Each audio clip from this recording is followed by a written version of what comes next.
How to display HTML file in web browser using VScode. Open the VScode editor. Create a index.html.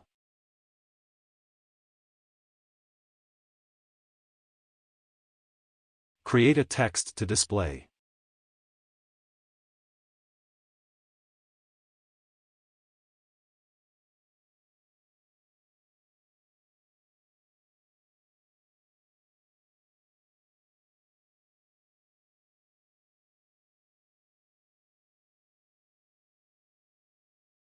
After that, go to Extensions. Search for Live Server.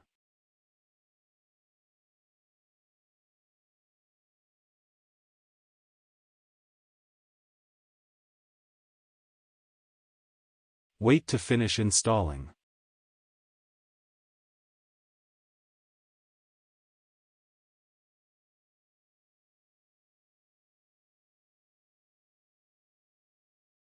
After install, go back to your index.html.